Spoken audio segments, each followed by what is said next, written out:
Truthspresso, episode 74.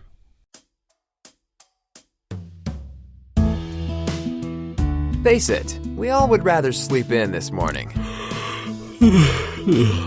That's why God gave us espresso, to kickstart our zombified corpses into hyperdrive.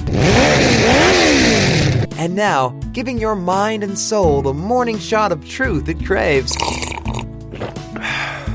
This is Truthspresso with Daniel Minnick.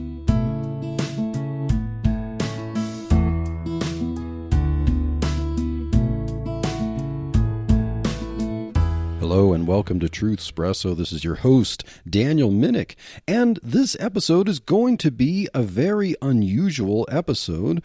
It really is a continuation of the topics that I've been covering in the last episodes, especially the topic of income inequality. That will be covered a little bit as we do these unusual episodes. But instead of lecturing you about politics or commenting on some goofy news article, I decided that I would start to wrap up our series of topics on politics and economics and income inequality, rather with a story. So gather around the campfire, kids, because we are about to tell the tale of the Superblians.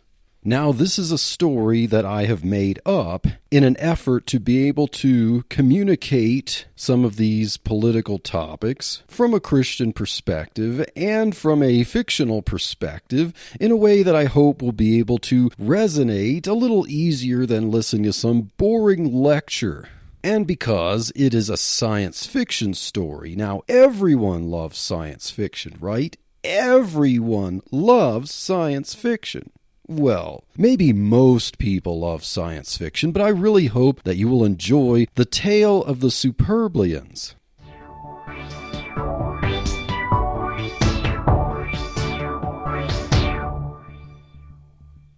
It was a day like any other. In other words, it was an ordinary day. Wait, just exactly what is an ordinary day? I mean, come on, no 2 days are exactly alike. And who gets to define what falls within the window of an ordinary day? Okay, fine. We'll just stick with the ambiguous concept of an ordinary day. On this ordinary day, in the open fields of a small town in the state of Kansas, where everything is extraordinarily ordinary, the most ordinariest of ordinary guys saw something that wasn't ordinary. Well, what extraordinary thing does the most ordinary guy usually see in the open fields of the American Midwest? If you said a UFO, you would be correct. I guess that makes this extraordinary thing not so extraordinary after all. "What in tarnation is that thing?" muttered Jake, our ordinary guy. You see, Jake, being a ranch hand, an ordinary guy, had never seen anything like it. But he had heard of other such sightings. Being a reasonable guy, Jake figured there must be a reasonable explanation. His eyes surely were deceiving him. After 10 solid seconds of witnessing a massive rotating technological marvel hovering about 200 feet above the ground and blaring various lights across the sky, Jake peered into the sky as the UFO warped out of sight. Jake massaged his eyes a bit with his knuckles and glared a second time, to no avail. The mysterious craft was gone, as if it had never been. Jake reacted as any responsible Midwestern American would. He stood erect, stiff as a board, trembling and with eyes as wide as saucers. Yes, after 2 minutes of a loosened jaw trance, Jake finally galloped to his car and made a beeline for the police station. He knew that his story would seem far-fetched. Who would believe him? He was the only one visible in that vast open field in rural Kansas to see this amazing spectacle. Of course. Unfortunately, Jake was beyond his opportunity to be on Unsolved Mysteries. Now, if you don't remember or know what Unsolved Mysteries is, you're too young. When Jake entered the police station, he tried to remain calm, but for some reason, the female officer at the desk could read his eyes. It was as if she knew exactly why he was there. "May I help you, sir?" the uniformed woman asked. She seemed ready to respond to the answer.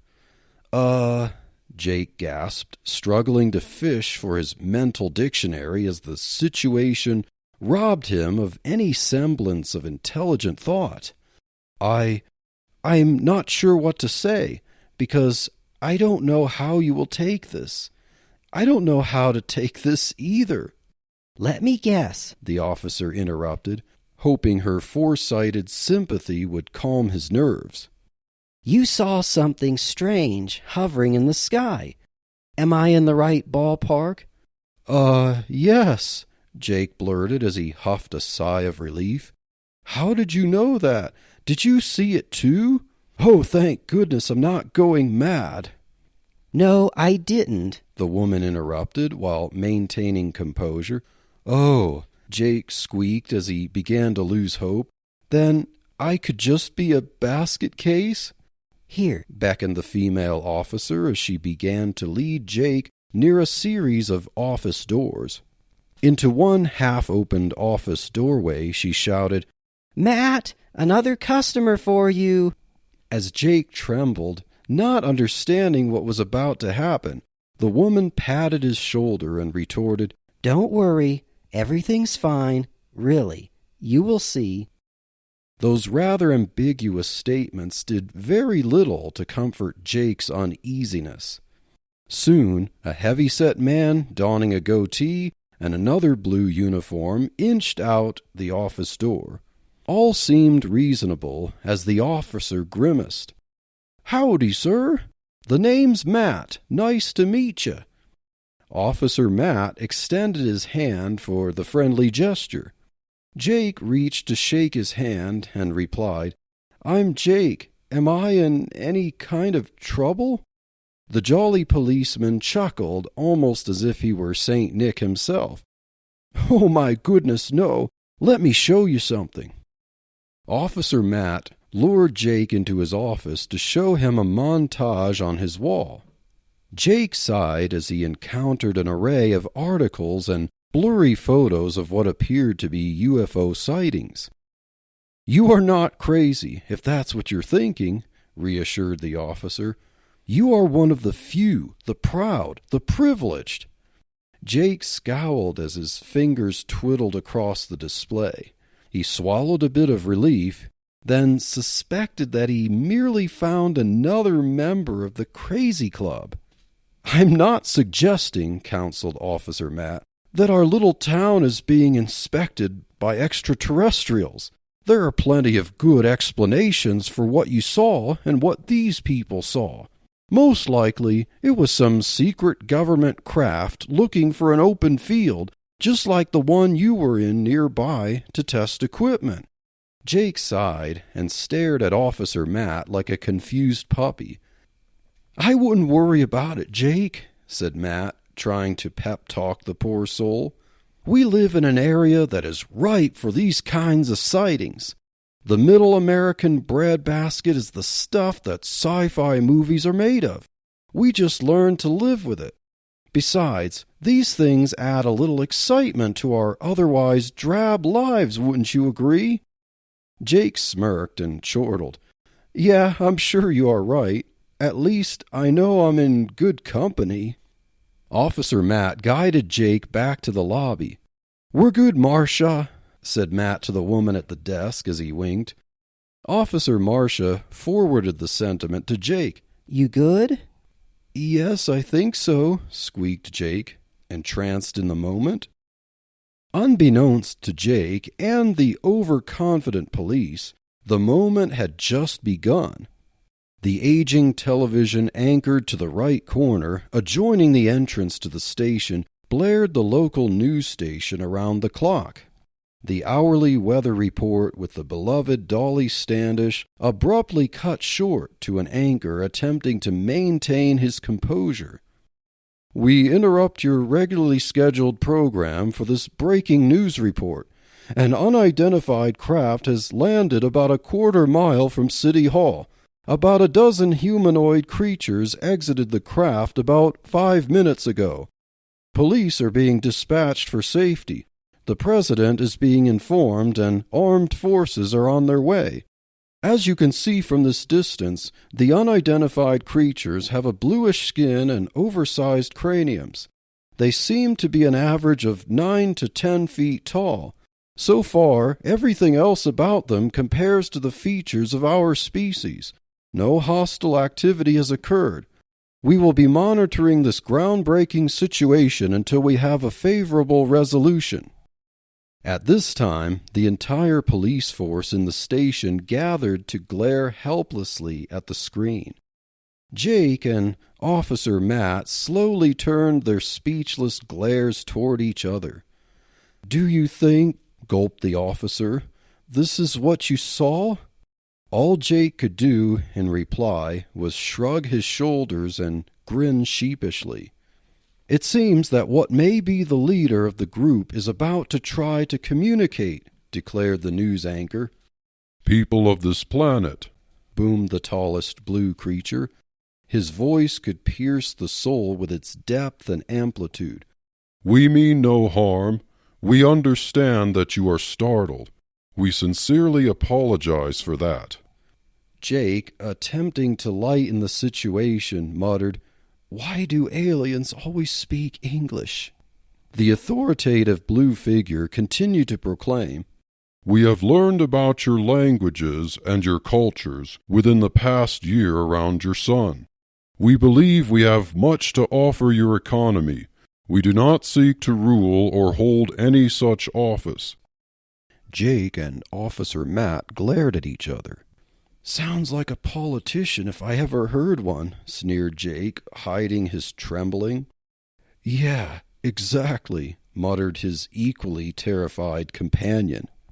"To show that we mean no ill to our intergalactic friends here on planet Earth," the blue visitor insisted, "we offer a sample of our technology." Officer Mike whispered, "In sci-fi movies, the aliens are always more advanced than we are." Jake nodded, wide-eyed, to anticipate what they were about to see on the screen in that humble police station. "As you can witness on this screen," the alien began as he held up a square piece of technology in his right hand and faced it toward his audience of news reporters, police, and gathering armed forces with their weapons aimed at him. The alien remained poised, assured that neither side of this encounter would start a conflict. The mysterious micro-sized device in the blue creature's hand instantly projected multiple holographic screens in mid-air to accommodate different viewing angles. "We extracted a sample of seeds from a flowering specimen in a nearby open field."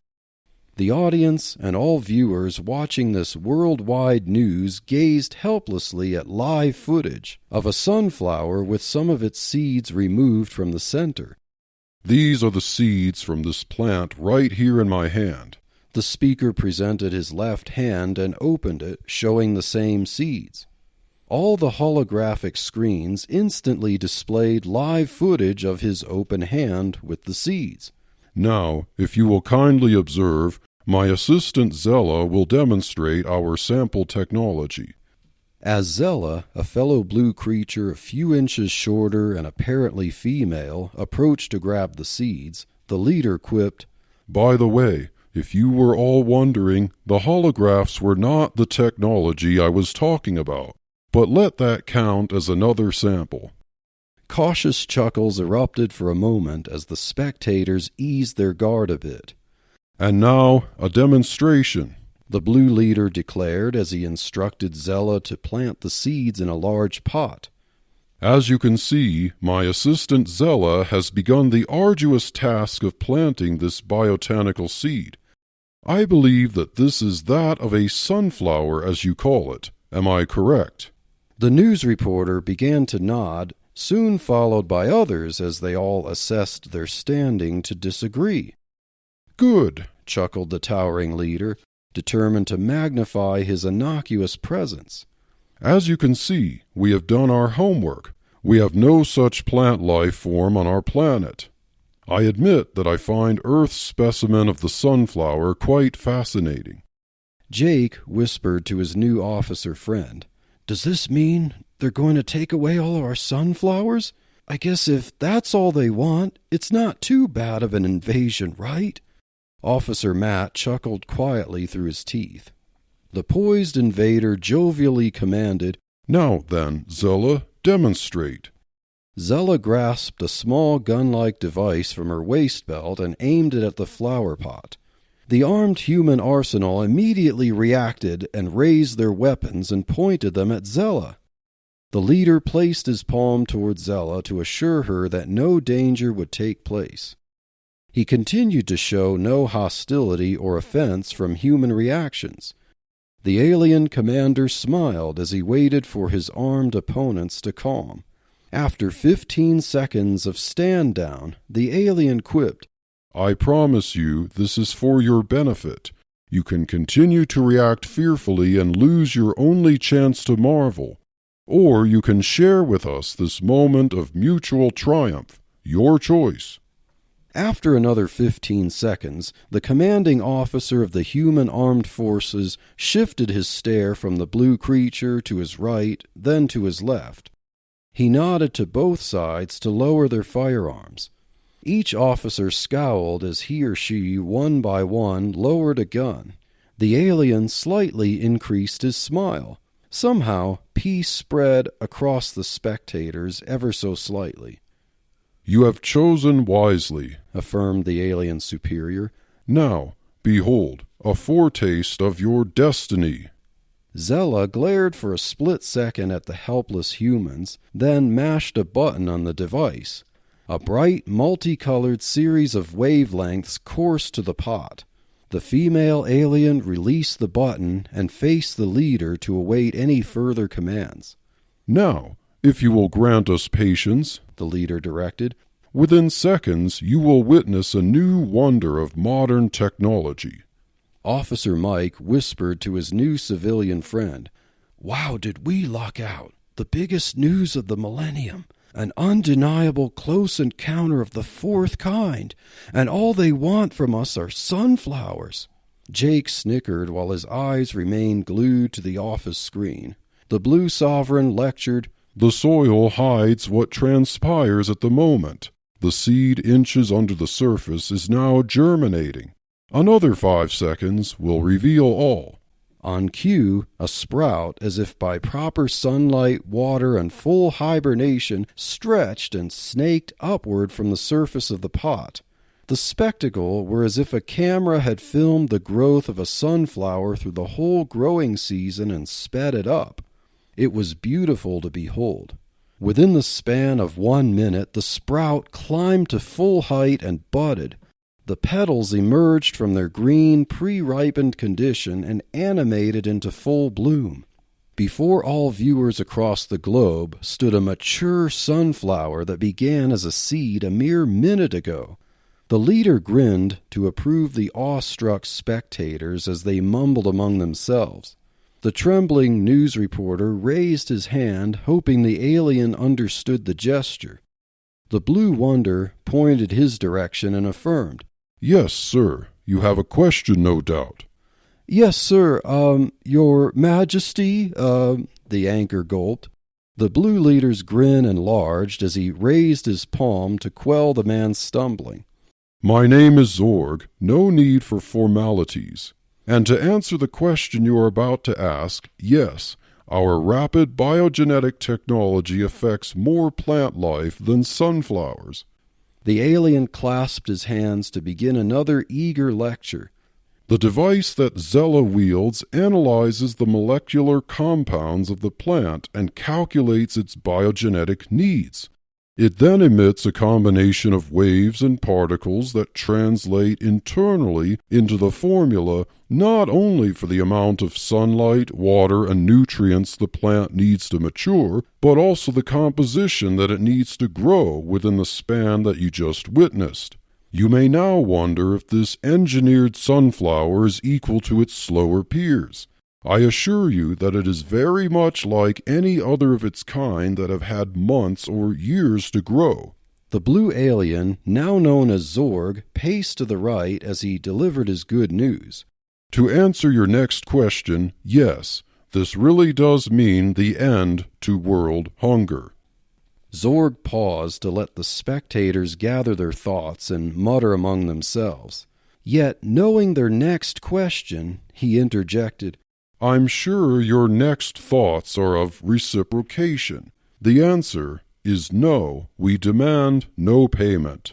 The news anchor asked, Zorg, sir, our president is on his way. He is our leader and can make proper negotiations with you. Great, approved Zorg with his hands clasped. I will explain our desires more fully when he arrives. But let me put your minds at ease until then. We, the Superblians of the planet Superblia, as we have roughly translated its name into your language, have no intention to subjugate or rule over you or anyone else on this planet.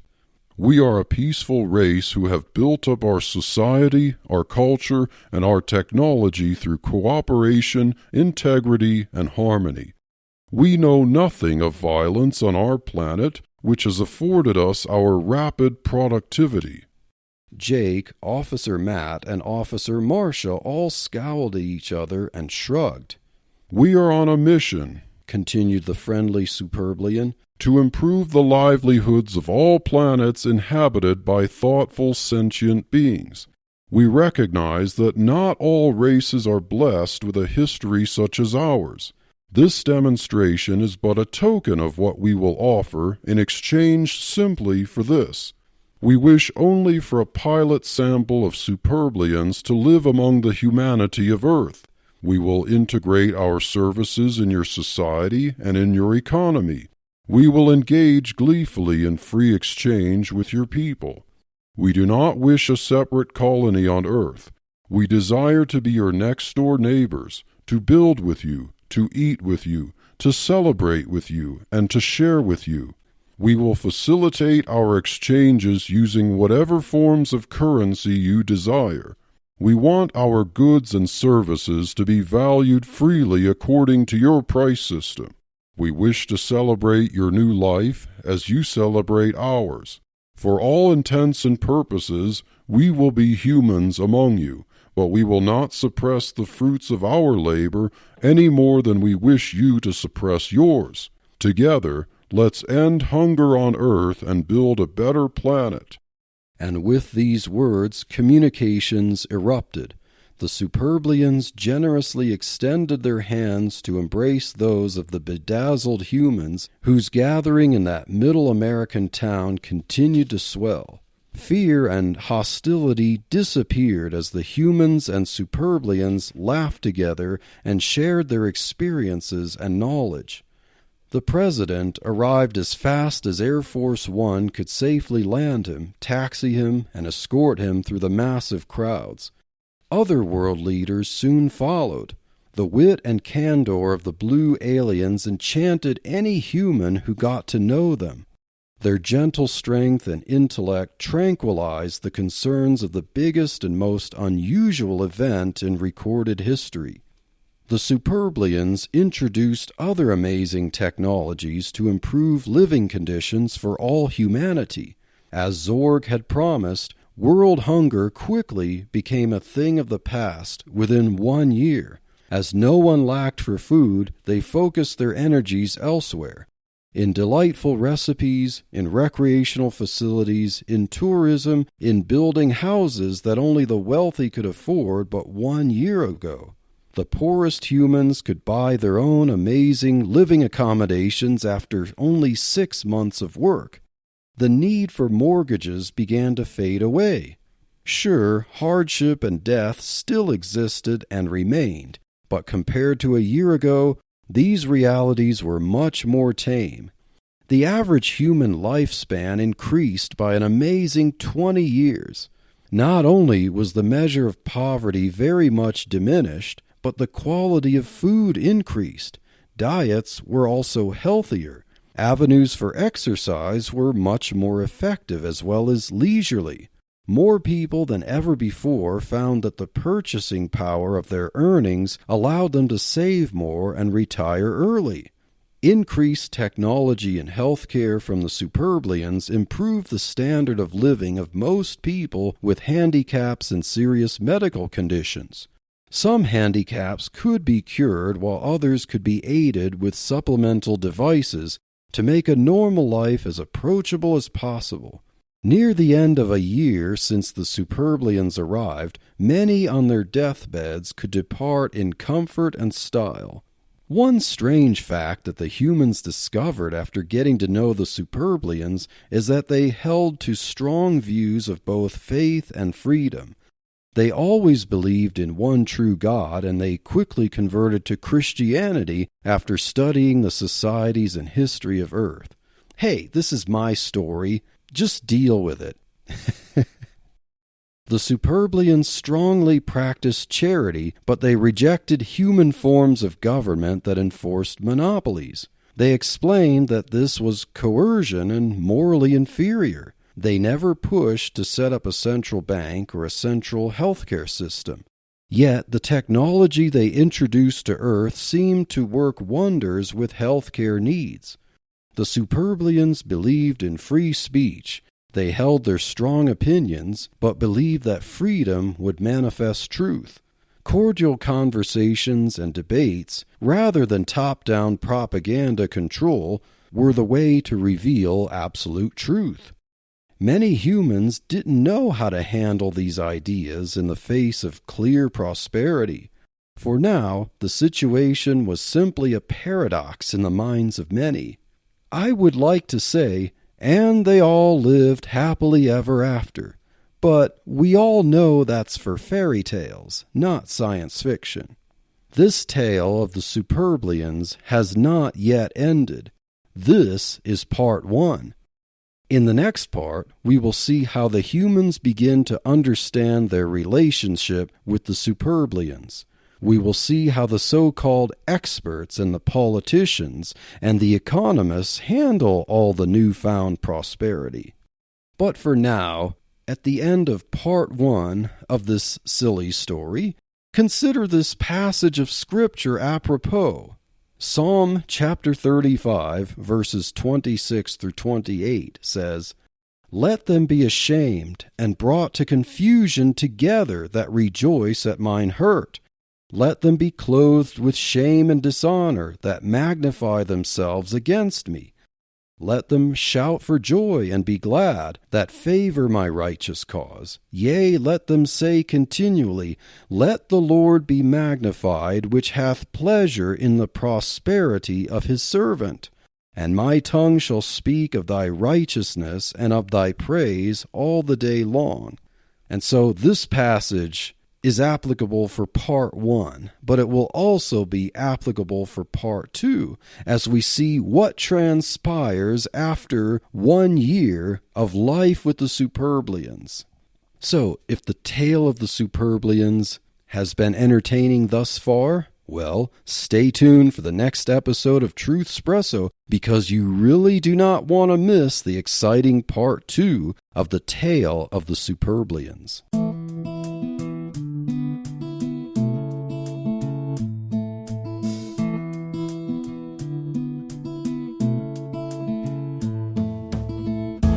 Thank you for waking up with Truthspresso.